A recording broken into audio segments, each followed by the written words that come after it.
Assalamualaikum warahmatullahi wabarakatuh. Kali ini kita melanjutkan perkuliahan pada pertemuan ke-7 pengantar ekonomika dengan tema pembahasan yaitu struktur pasar.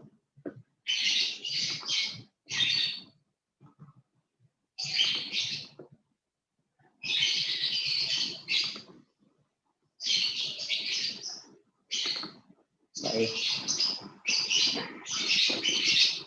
Adapun tema pembahasan kita pada pertemuan ke-7 yaitu struktur pasar, di mana kita pada pertemuan ke-6 juga sudah membahas tentang perilaku konsumen.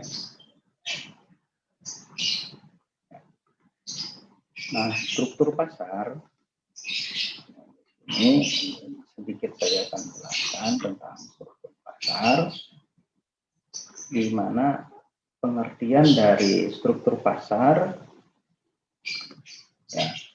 yaitu mengacu pada lingkungan persaingan di mana pembeli dan penjual produk berinteraksi. Nah, struktur pasar sendiri tidak terlepas dari makna pasar, di mana pasar itu terdiri atas pembeli dan penjual. Nah, aktualnya pembeli dan penjual itu mempunyai potensi dalam menjual suatu produk tertentu.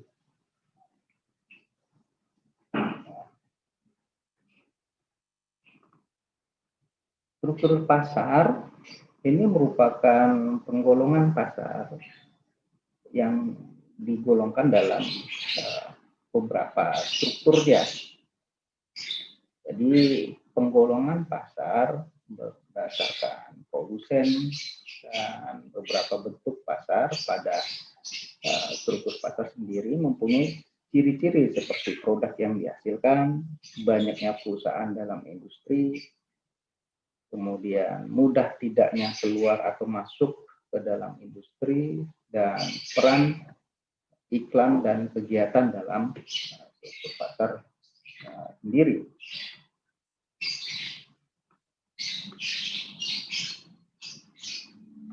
Nah,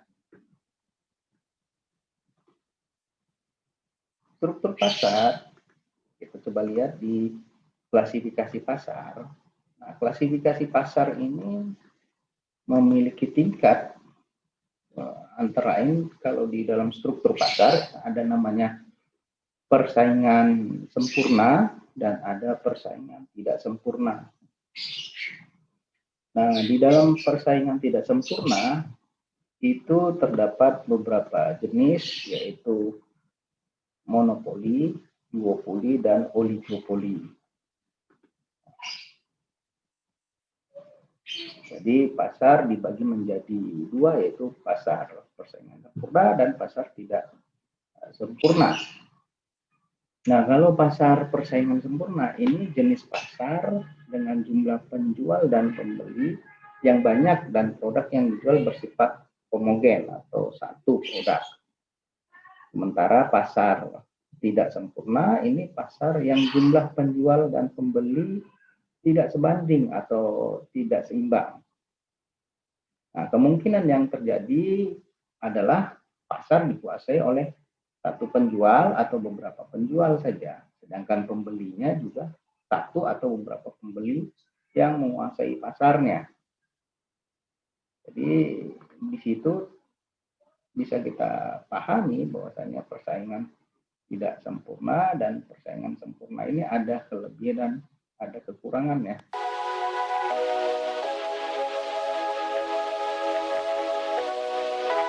Nah, sedikit saya jelaskan persaingan tidak sempurna itu dibagi menjadi pasar monopoli, itu hanya terdapat satu penjual yang menguasai pasar. Sementara kalau pasar oligopoli itu pasar di mana penawaran satu jenis barang dikuasai oleh beberapa perusahaan. Umumnya jumlah perusahaan lebih dari 2, tapi kurang dari 10. Nah, sementara pasar duopoli itu memiliki karakteristik atau ciri yang sama dengan oligopoli. Tapi pada pasar duopolistik hanya 2 perusahaan saja. Nah, contohnya perusahaan air minum ya, misalnya Aqua dengan Mineral gitu ya.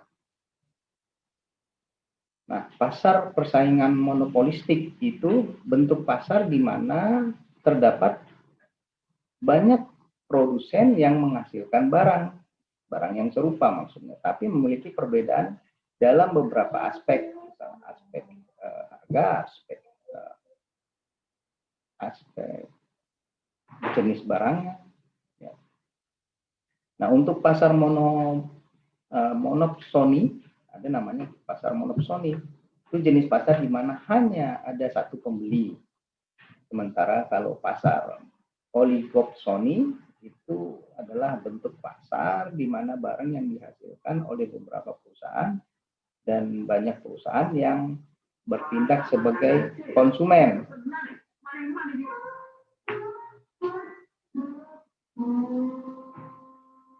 Ciri monopoli itu pertama hanya ada satu produsen yang menguasai pasar, kedua tidak ada barang substitusinya atau pengganti yang mirip, ketiga ciri monopoli itu produsen memiliki kekuatan menentukan harga, keempat tidak ada pengusaha lain yang masuk atau tidak ada pengusaha lain yang memasuki pasar tersebut karena ada hambatan beberapa keuntungan perusahaan. Nah, kelima, tidak butuh strategi dan promosi untuk sukses. Nah, kalau monopoli, perusahaan monopoli ya artinya dia tidak perlu promosi, tidak perlu iklan, dan tidak perlu sebagainya untuk mendapatkan konsumen. Pasti diambil atau dicari oleh konsumen.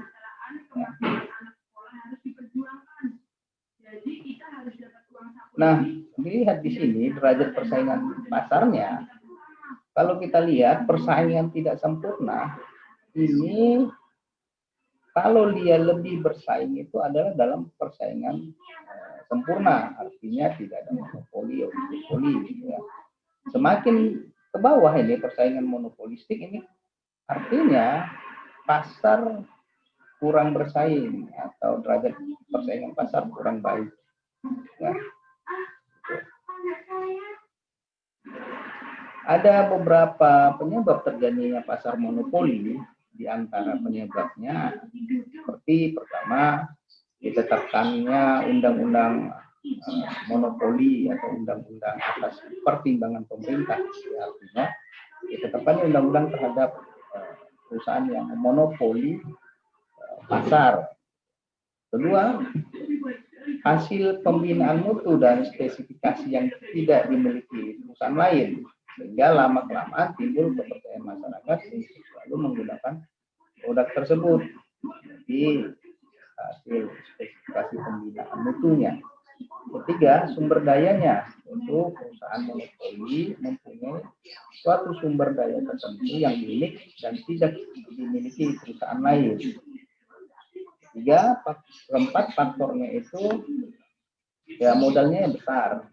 Artinya dia mendukung suatu perusahaan, modal itu mendukung suatu perusahaan untuk lebih mengembangkan dan menguasai pasar terhadap suatu bidang usaha.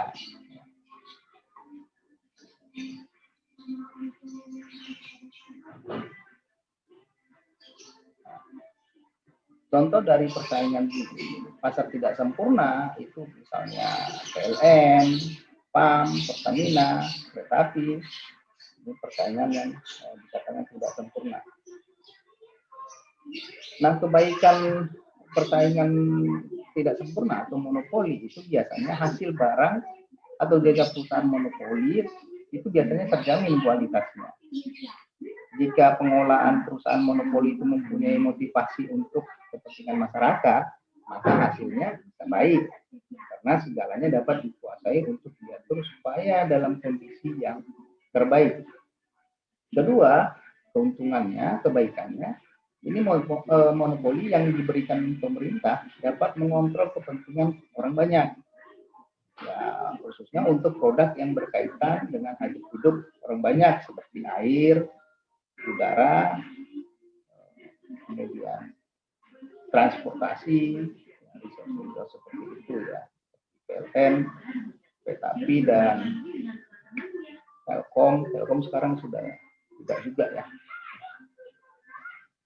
Kemudian kebaikannya ketiga, saya rasa monopoli mendorong perusahaan untuk melakukan inovasi baru dalam produknya.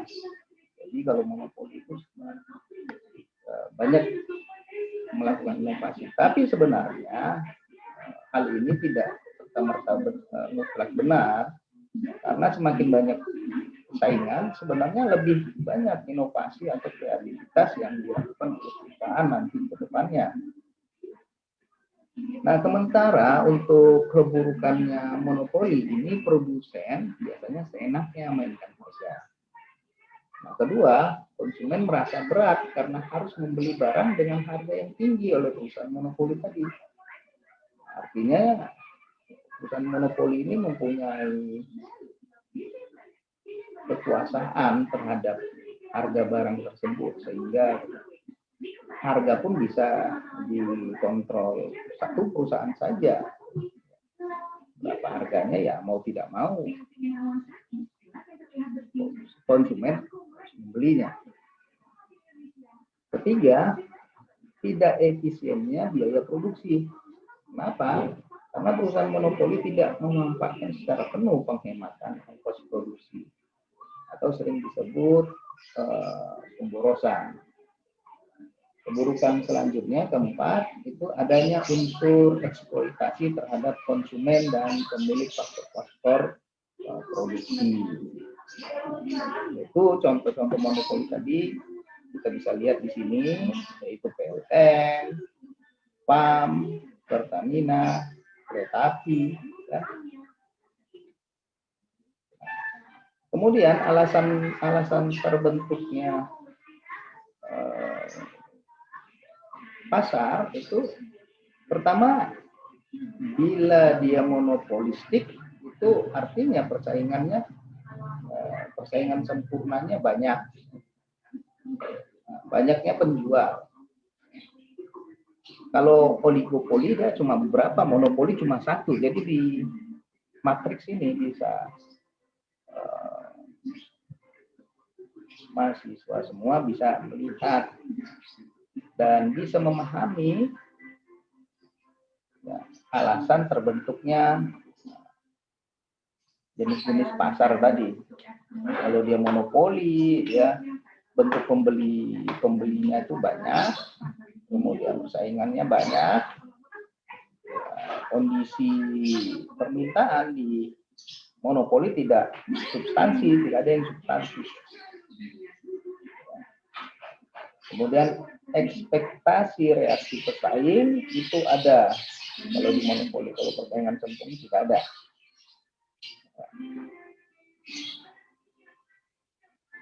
Nah, ini kita bisa lihat persaingan sempurna penentuan harga. Kalau di perusahaan itu ketika actual cost dan marginal cost itu bertemu. Ada grafik ini, sehingga pada persaingan sempurna terjadi titik keseimbangan di mana pada saat marginal cost dan actual cost ketemu. Artinya kemampuan konsumen membeli dan kemampuan dan harga yang diberikan perusahaan sesuai dengan harga atau marginal cost atau biaya yang bisa dibeli konsumen. Nah, artinya ini disebut adalah persaingan sempurna. Ini dalam bentuk harga pada perusahaan. Sementara pada pasar, persaingan sempurna penentuannya ketika di mana kuantitas pasar dan harga ketemu pada titik keseimbangannya di titik E. Mana harga misalnya semakin banyak kuantitasnya, ya semakin banyak juga perusahaan yang membuatnya, sehingga kuantitas banyak, tapi harganya ini tetap naik, tetapi ada titik di mana harga pasar dengan harga kuantitas pasar dengan harga pasar itu ketemu pada titik di mana konsumen bisa membelinya. Nah, untuk persaingan sempurna ini ada beberapa pertimbangan, banyak pembeli dan banyak penjual, pembeli dan penjual penerima harga, kemudian produk bersifat homogen, sumber daya dengan mobilitas sempurna. Pelaku ekonomi mempunyai pengetahuan informasi yang sempurna. Contohnya itu persaingan sempurna yang bursa efek, pasar modal, pasar uang, komoditas pertanian, dan sebagainya ya. Nah, penentuan harga dalam persaingan sempurna itu harga produk ditentukan pada potongan antara kurva permintaan dan kurva penawaran pasar produk tersebut. Jadi perusahaan merupakan price taker karena harga ditentukan pasar dan tidak memiliki kekuatan mempengaruhi. Nah, kurvanya permintaannya berbentuk horizontal dan memiliki elastisitas tak terhingga. Nah, tadi bisa dilihat. Ya.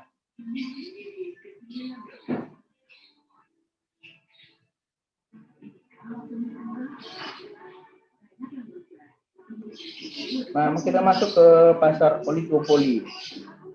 Nah, untuk pasar oligopoli ini adalah suatu bentuk persaingan pasar yang didominasi oleh beberapa produsen atau penjual dalam satu wilayah atau area.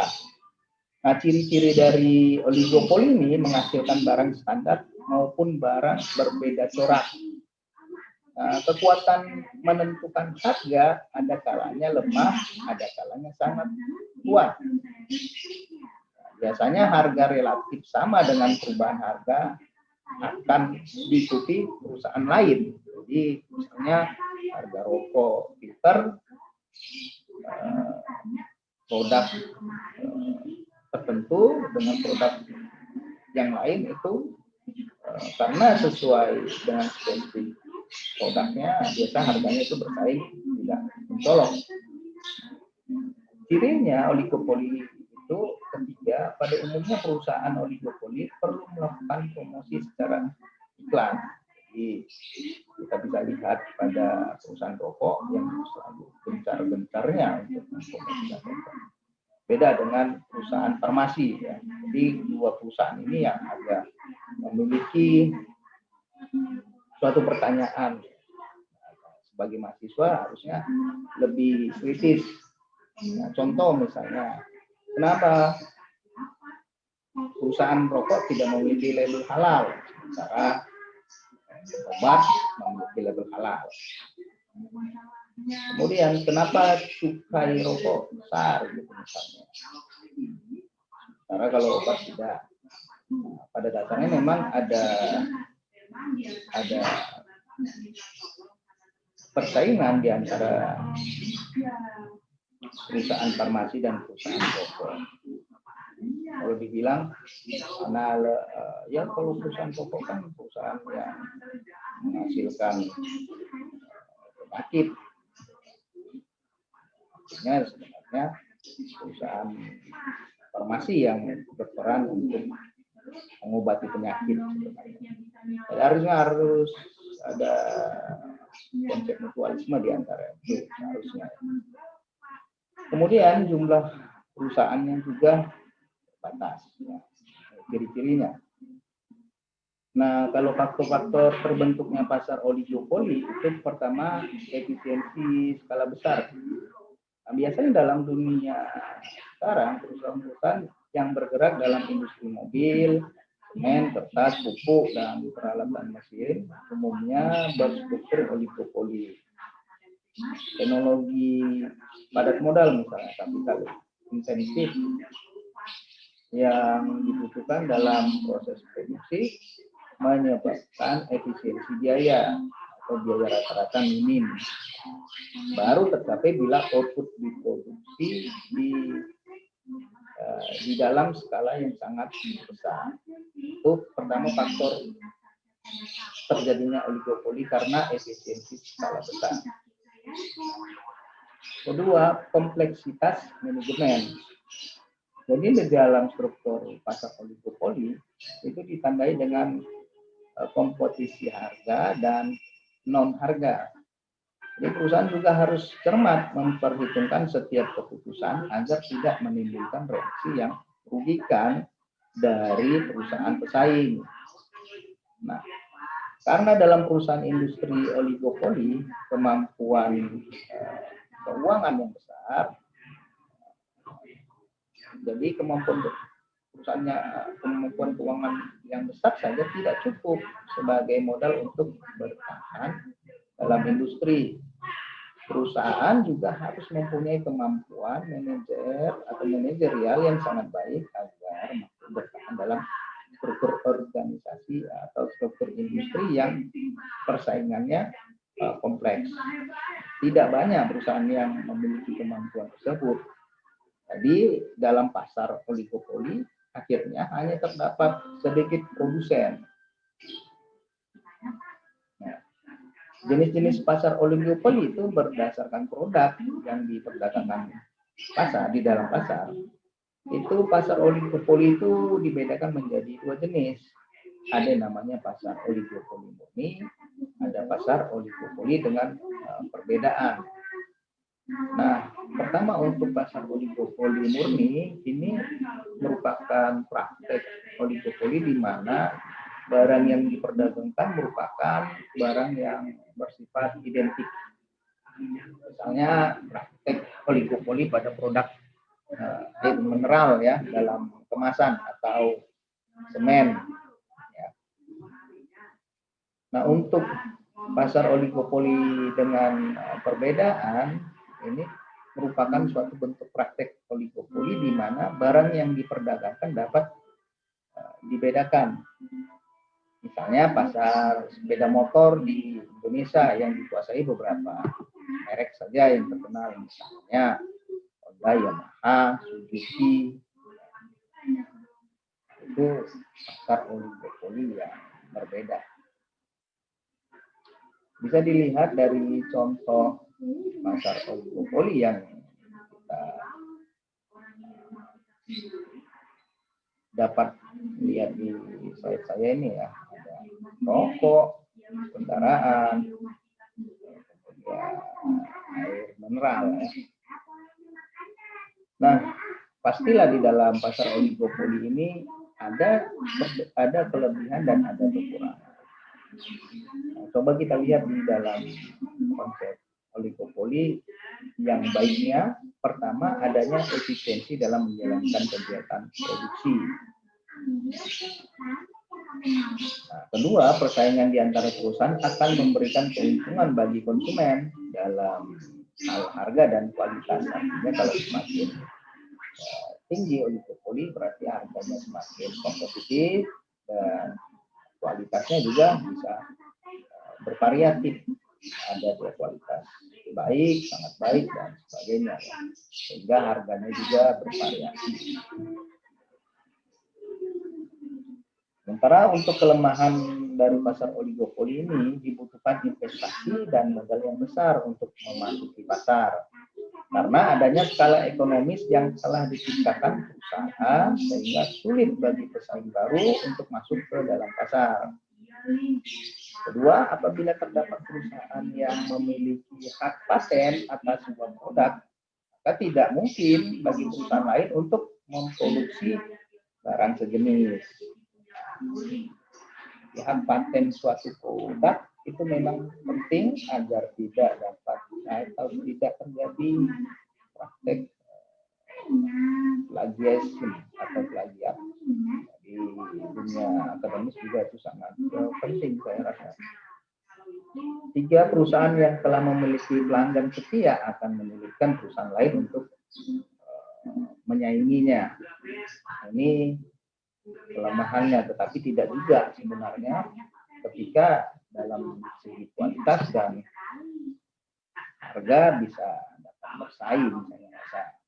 Contoh misalnya pada waktu itu untuk air dalam kemasan yang dimonopoli oleh satu perusahaan, misalnya Aqua. Setelah beberapa dekade dan beberapa waktu terjadi pergeseran di mana air mineral tidak hanya dikuasai, tidak dimonopoli hanya satu perusahaan saja, sehingga bisa dibuat dengan produk yang lain. Harga ya perusahaan yang memonopoli sebenarnya menjadi kekhawatiran di pemerintah bila itu bukan dalam cakupan aset BUMN dan BUMD. Karena dikhawatirkan kalau dimonopoli swasta, harga tidak dapat dikontrol oleh pemerintah, baik ini pemerintah pusat maupun daerah. Nah, dalam pembahasan kita ini tidak terlepas juga hal penting dalam peran pasar dalam perekonomian. Ada beberapa peran pasar dalam perekonomian. Pertama itu pasar sebagai sarana distribusi. Itu pasar sebagai sarana distribusi ini berfungsi memperlancar proses penyaluran barang atau jasa dari produsen ke konsumen. Kedua, peran pasar itu pasar sebagai pembentuk harga. Ini pembeli yang membutuhkan barang atau jasa akan berusaha menawarkan harga dan barang atau yang ditawarkan penjual. Sehingga terjadilah tawar-menawar antara kedua belah pihak, sehingga terjadi kesepakatan dan terbentuklah harga. Kalau sekarang ini kan harga juga tergantung style, tergantung zaman, dan tergantung beberapa oknum yang bermain di harga. Contoh harga yang tidak normal itu ya seperti produk atau tanaman yang tidak masuk logika kita, itu seperti janda bolong ya. Nah, itu harga yang tidak logis dengan produk atau tanaman yang segitu ya dari keladi gitu ya. Itu harganya tidak stabil dan tidak bisa diprediksi. Nah, ada sampai puluhan juta dan sebagainya, itu tidak tergantung pada pembentuk pasar juga, tapi pasar yang seperti apa yang membentuk harga tersebut. Itu pasar yang dikuasai oleh beberapa segelintir orang untuk memainkan harga dan seperti itu. Juga pasar sebagai sarana promosi. Ini pasar sebagai sarana promosi artinya pasar mempunyai atau menjadi tempat memperkenalkan dan menginformasikan suatu barang atau jasa tentang manfaat, keunggulan, dan kekhasan pada konsumen. Jadi ada beberapa peran pasar. Baik, saya rasa itu saja yang bisa saya sampaikan untuk pertemuan ke-7. Ya, artinya ini kita menjelang tes, saya rasa harus dipersiapkan, dan ada beberapa nanti tugas yang akan saya berikan dalam kaitannya pembahasan kita yang 3 pembahasan terakhir ya, saya rasa. Nah, nanti dipersiapkan tugas-tugasnya agar untuk dapat menjadi bahan referensi untuk menghadapi UTS ke depan. Dan saya rasa itu saja yang bisa saya sampaikan kepada mahasiswa-mahasiswi semua agar mempersiapkan bahan untuk tugas, bahan untuk UTS ke depan, karena ada beberapa jeda waktu yang akan kita berikan untuk mempersiapkan itu. Ya, terima kasih atas perhatiannya. Saya tutup. Wabillahi taufiq wal hidayah. Assalamualaikum warahmatullahi wabarakatuh dan selamat pagi.